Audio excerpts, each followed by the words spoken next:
ہے ناچیز حاضر آیا ہے آپ حضرات کے سامنے کچھ ہی لمحات کے لیے۔ بڑے مقرر بڑے شعراء موجود ہیں، ان کو آپ سماعت کرنا ہے۔ تقریباً علماء کرام ائمہ کرام سبھی شہر کے یہاں موجود ہیں۔ میں بلا کسی تاخیر کے اپنی بات کو شروع کرتا ہوں۔ نحمدہ ونصلی ونسلم علی رسولہ الکریم، اما بعد فاعوذ باللہ من الشیطان الرجیم، بسم اللہ الرحمن الرحیم۔ قال اللہ تبارک وتعالی فی کتاب القرآن الکریم، وَأَمَّا مَنْ خَافَ مَقَامَ رَبِّهِ جَنَّتَانِ آمَنْتُ بِاللَّهِ صدق اللہ العظیم۔ ایک بار درود شریف پڑھیے بلند آواز سے، اللہم صلی علی سیدنا۔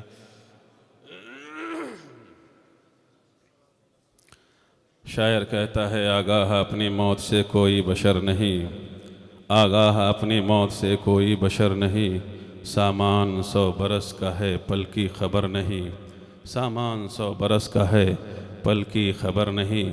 جاگنا ہے جاگ لے افلاک کے سایہ تلے، جاگنا ہے جاگ لے افلاک کے سایہ تلے، حشر تک سونا پڑے گا خاک کے سایہ تلے۔ معزز سامعین کرام، آج دنیا میں کامیاب وہی ہیں جو عشق والے ہیں، جو رسول اللہ سے عشق کرتے ہیں، جو رسول اعظم سے محبت کرتے ہیں۔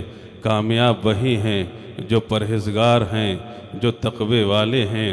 اللہ قرآن کے اندر ارشاد فرماتا ہے وَأَمَّا مَنْ خَافَ مَقَامَ رَبِّهِ جَنَّتَانِ، جو اللہ کا خوف رکھتے ہوئے دل میں دنیا سے جب چاہتے ہیں تو پھر اللہ انہیں 2 جنتیں عطا فرماتا ہے۔ آج کی تقریب یہ عالی جناب مرحوم ذکی صاحب شیخ کی ایصال ثواب کے لیے رکھی گئی۔ آپ کو معلوم ہے اور آپ جانتے ہیں، یہاں جو تحریک ہے اس تحریک کے جتنے بھی ممبر ہیں وہ سب جانتے ہیں، تقریباً قریب سبھی ذکی شیخ کو جانتے ہیں۔ اس مرحوم اس اللہ کے بندے نے جس قدر ہو سکا یہاں اس نے اپنا وقت گزارا۔ یہ مسجد کے در و دیوار اور یہاں کی جتنی بھی چیزیں ہیں اس بات پر گواہ ہیں کہ ایسا نوجوان تھا اور جب وہ انتقال کر کے گیا تھا تو لوگ اس کی موت کے اوپر رش کر رہے تھے۔ چہرہ نورانی تھا، چہرہ کھل رہا تھا۔ وجہ کیا ہے؟ وجہ یہی تھی کہ ایک بار مفتی اشرف جیلانی ازہری خود بیان کرتے ہیں کہ جب میرا شروع میں وقت آیا تھا یہاں پر، جب لاک ڈاؤن کا وقت تھا اور اس بندے کے پاس جب ایک جاب آئی تھی اور اس جاب کے اندر یہ معاملہ تھا کہ ایک پروڈکٹ ہے، اس پروڈکٹ کے اوپر ایک جو ہے عورت کی تصویر چھپی ہوئی اور اس کے اوپر کچھ کتابت کا کام کرنا تھا، لیکن اس مرحوم ذکی شیخ نے آ کر کے مفتی اشرف جیلانی ازہری سے یہ مسئلہ پوچھا تھا تو پھر یہ کہا تھا، حضرت نے اپنے اعتبار سے جواب دیا، لیکن مرحوم ذکی شیخ نے جواب دیا تھا حضور کچھ بھی صحیح، اگرچہ صورت نکل سکتی ہے لیکن معاملہ یہاں پر لیڈیز کا ہے، معاملہ یہاں پر بے پردگی کا ہے۔ میں اگر اس کے اوپر لکھوں گا اور اس کے بعد میں یہ پروڈکٹ نہ جانے کہاں جائے گا، گویا کہ مرحوم ذکی شیخ اپنے دل میں خدا کا خوف رکھ کر کے اس جاب کو انہوں نے چھوڑ دیا تھا، اور گویا کہ آگے زندگی میں بڑھتے ہوئے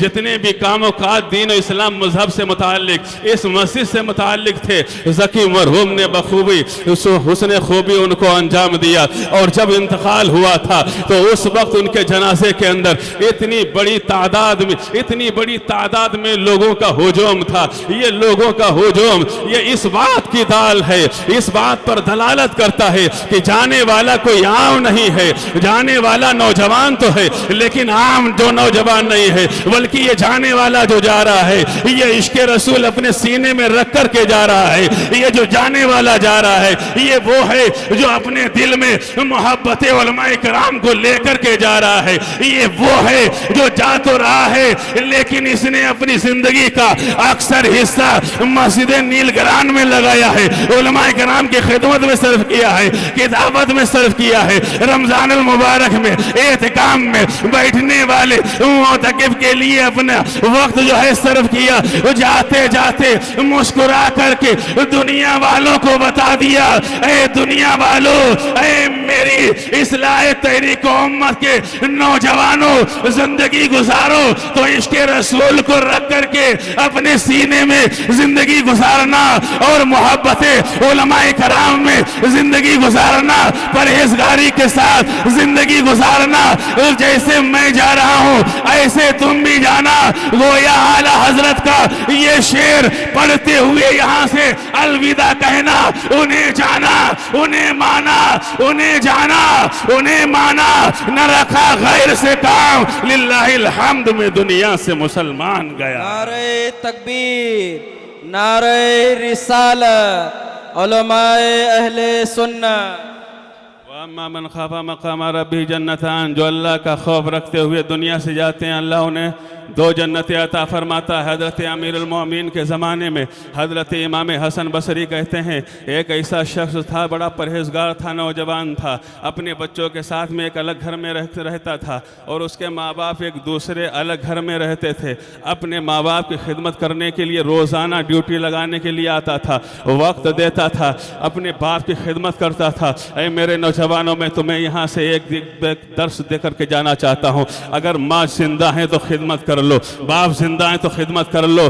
ماں باپ ایک ایسی نعمت ہے، جانے کے بعد میں دوبارہ نصیب نہیں ہونے والے ہیں۔ ماں باپ کی اطاعت میں دنیا کی کامیابی ہے، ماں باپ کی فرما برداری میں دنیا اور آخرت کی کامیابی ہے۔ وہ نوجوان باپ کی خدمت کرنے کے لیے روزانہ 24 گھنٹے میں ایک مرتبہ جاتا تھا۔ ایک بار کیا ہوا، اسی راستے کے درمیان میں ایک حسینہ، ایک دوشیزہ عورت تھی جو اس نوجوان کو اپنی طرف بلایا کرتی تھی، لیکن نوجوان کے دل میں اللہ کا خوف تھا۔ کبھی اس نوجوان نے اس حسینہ کی طرف دیکھا نہیں، لیکن ایک بار معاملہ یہ ہوا کہ حسینہ کی خوبصورتی کو دیکھ کر کے وہ جو ہے اس کی طرف جانے لگا۔ شیطان نے دل میں وسوسہ پیدا کر دیا۔ پھر کیا ہوا، جیسے دروازے کے پاس میں پہنچا فوراً دل کے اندر خیال آیا، اے بندے خدا، کیا حال بنا کے رکھی ہے، ارے تجھے ماں باپ کی اطاعت کے لیے جانا ہے، اللہ رسول کی اطاعت کے لیے جانا تھا، اور آج تو جو ہے گناہ کی طرف چل دیا۔ ارے جب اتنا کہنا تھا، اتنا دل میں آنا تھا تو چوکھٹ پہ پہنچا تھا، یہ دل میں خیال آیا کہ چوکھٹ پہ گرا، بے ہوش ہوا، ہوش میں آیا نہیں۔ باپ نے انتظار کیا، پتہ یہ چلا کہ کہیں غائب ہو گیا ہے۔ بڑا ڈھونڈا گیا تو پتہ یہ چلا کہ اس حسینہ کے چوکھٹ پہ پڑا ہوا بے ہوش پڑا ہوا ملا ہے۔ اللہ اکبر، اسے اٹھا کر کے لایا گیا، اور جب گھر لا کر کے رکھا گیا، آنکھیں کھولی تو پوچھا کیا بات بیٹے، آج تمہارا یہ حال کیسے ہو گیا؟ اس نوجوان نے کہا تھا، سنو میری طرف توجہ کرو میرے بھائیو، اے میرے بزرگوں، میری بات سے سبق لے کر کے جاؤ۔ اپنے دل میں خوف خدا پیدا کرو، اپنی آنکھوں میں پرہیزگاری پیدا کرو، اپنی آنکھوں کو ناجائز چیزوں میں مت لگاؤ، اپنے کانوں سے ناجائز چیزوں کو مت سنو، اپنے ہاتھوں کو ناجائز کا چیزوں سے بچاؤ، اپنے قدموں کو ناجائز و گناہ حرام کی طرف مت لے جاؤ، اس لیے کہ یہ زندگی جو ہے وہ یہ چند سانسوں کی ہے، اس کے بعد میں مرنا ہے، اس زندگی کے اوپر کوئی بھروسہ نہیں ہے۔ اس نوجوان نے کہا، ابا جان مسئلہ یہ ہے کہ آج میں اس عورت کی طرف جانے لگا، اللہ اکبر، جب میرا خیال میرے رب کی طرف گیا کہ اس کی سخت پکڑ ہے، وہ رحیم ہے تو قہار بھی ہے، وہ غفور الرحیم ہے تو قہار و جبار بھی ہے۔ ارے جب اللہ ڈھیل دیتا ہے تو پھر یہ ہوتا ہے کہ آدمی گناہوں میں چلا جاتا ہے، اور جب پکڑ کرتا ہے تو آدمی کو سنبھلنے کی مہلت نہیں ملتی ہے۔ اللہ اکبر، نوجوان نے جواب دیا، نوجوان نے پھر وہی واقعہ دہرایا، اور دہراتے ہوئے پھر گش کھا کر کے گرا، اور جب لوگوں نے دیکھا تھا تو اس کی روح نکل گئی تھی۔ لوگوں نے جو ہے اس کا تجہیز و تکفین کیا، کفن دفن کر دیا گیا۔ حضرت امیر المومنین حضرت عمر ابن خطاب کو پتا چلا، کیا بات ہے، انتقال ہو گیا، ہمیں بتایا بھی نہیں، بڑا پرہیزگار تھا، بڑا اچھا نوجوان تھا، ارے وہ تو ایسی عبادت کیا کرتا تھا۔ امیر المومنین عمر ابن خطاب کہتے ہیں، یہ نوجوان ایسا خوش نصیب تھا، اس کی عبادت کو دیکھ کر کے مجھے رشک ہوتا تھا۔ ذرا سوچو تو صحیح، کیسا وہ نوجوان تھا، کیسی وہ عبادت کرتا ہوگا کہ جس کی عبادت کو دیکھ کر کے خلیفہ دوم عمر ابن خطاب کو رشک آیا کرتا تھا۔ جیسا کہ ذکی مرحوم صاحب نماز پڑھتے تھے، حضرت مفتی قبلہ صاحب فرماتے ہیں، نمازیں پڑھتے لوگ نماز پڑھ لیتے ہیں، سنت کو کبھی چھوڑ دیا، کبھی نفل کو چھوڑ دیا، کبھی جو ہے سنت سنت اور فرض سے کام چلا لیا، لیکن مرحوم ذکی شیخ کا معاملہ یہ تھا کہ آدھے آدھے گھنٹے، پون گھنٹے، ایک گھنٹے وہ بندہ یہاں پر کھڑے ہو کر کے نمازیں پڑھتا رہتا تھا۔ مفتی صاحب قبلہ پوچھتے تھے ذکی بھائی کہاں ہے؟ نماز میں ہے۔ 15 منٹ کے بعد میں پھر پوچھا ذکی بھائی کہاں ہے؟ نماز میں ہے۔ پھر 15 منٹ کے بعد میں پوچھا ذکی بھائی کہاں ہے؟ نماز میں ہے۔ گویا نمازیں پڑھتے رہتے تھے، 10 منٹ نہیں، آدھا گھنٹہ رہتا تھا کہ وہ نماز میں لگے رہتے تھے۔ نعرہ تکبیر، نعرہ رسالت، علماء اہل سنت، نعرہ تکبیر، نعرہ رسالت، علماء اہل سنت۔ آپ حضرات اطمینان کے ساتھ بیٹھ جائیں۔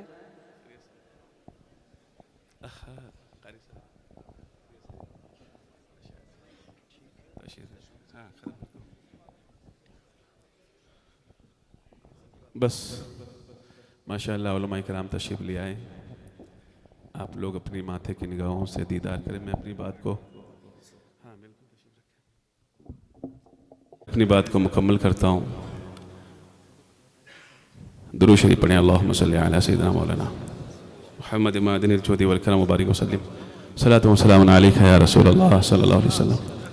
ماشاءاللہ عالی جناب مرحوم ذکی شیخ صاحب نمازیں اس قدر پڑھتے تھے کہ جب نمازیں پڑھتے تھے تو نمازوں ہی میں رہ جاتے تھے۔ قرآن کی تلاوت کرتے تھے تو قواعد اور مخارج کے ساتھ میں تلاوت کیا کرتے تھے۔ اللہ کے رسول صلی اللہ علیہ وسلم کا عشق لے کر کے وہ دنیا سے گئی، اللہ کا خوف اپنے دل میں رکھ کر کے وہ دنیا سے گئی۔ امیر المومنین عمر ابن خطاب رضی اللہ تعالیٰ عنہ ارشاد فرماتے ہیں والد بزرگوار سے اس نوجوان کے، آپ نے ہمیں بتایا کیوں نہیں؟ انتقال ہو گیا، دفن وغیرہ بھی ہو گیا، آپ نے خبر بھی نہیں کی۔ والد نے جواب دیا حضور اصل میں معاملہ آنن فانن ہوا، رات کا اکثر حصہ گزر چکا تھا، میں نے مناسب نہیں سمجھا، مجھے خیال آیا کہ کہیں آپ کے آرام میں خلل نہ ہو، اس لیے میں نے آپ تک بات نہیں پہنچائی۔ اللہ اکبر۔ امیر المومنین کہتے ہیں چلو مجھے اس کی قبر پر لے چلو۔ جب حضرت عمر ابن خطاب رضی اللہ تعالیٰ عنہ اس نوجوان متقی پرہیزگار کے نوجوان جو متقی پرہیزگار تھا اس نوجوان کی قبر کے اوپر گئے، اور جانے کے بعد میں حضرت امیر المومنین نے یہ آیت کریمہ پڑھی وَأَمَّا مَنْ خَافَ مَقَامَ رَبِّهِ جَنَّتَانِ، جو اللہ کا خوف اپنے دلوں میں رکھ کر کے جاتے ہیں اللہ انہیں 2 جنتیں عطا فرماتا ہے۔ امیر المومنین رضی اللہ تعالیٰ عنہ کا یہ کہنا تھا کہ قبر کے اندر سے آواز آئی اسی متقی پرہیزگار نوجوان نے جو گناہ سے بچ گیا تھا، جس کے دل میں وسوسہ آیا لیکن اللہ کے خوف سے وہ گناہ کی طرف نہ گیا، حرام کاری کی طرف نہ گیا، عیاشی کی طرف نہ گیا، بدکاری کی طرف نہ گیا، بلکہ اللہ کا تصور کرتے ہوئے زمین پر گشکا کر کے گر گیا۔ جیسے ہی امیر المومنین نے کہا تھا وَأَمَّا مَنْ خَافَ مَقَامَ رَبِّهِ جَنَّتَانِ، جو اپن کو اللہ کا دل، اللہ کا خوف اپنے دل میں رکھ کر کے دنیا سے جاتا ہے اللہ اسے 2 جنتیں عطا فرماتا ہے۔ قبر سے آواز آئی، اسی متقی پرہیزگار نوجوان نے جواب دیا یا امیر المومنین آتانی اللہ تعالی جنتین، اللہ اکبر، اللہ رب العزت نے اے امیر المومنین مجھے 2 جنتیں عطا فرما دی ہے اور بخشش اور مغفرت بھی فرما دی ہے۔ لہد میں عشق رکھے شیطان داغ لے کے چلے، اندھیری رات سنی تھی چراغ لے کے چلے، انہیں جانا انہیں مانا نہ رکھا غیر سے کام، للہ الحمد میں دنیا سے مسلمان گیا۔ وآخر دعوانا ان الحمدللہ رب العالمین۔ السلام علیکم ورحمۃ اللہ وبرکاتہ۔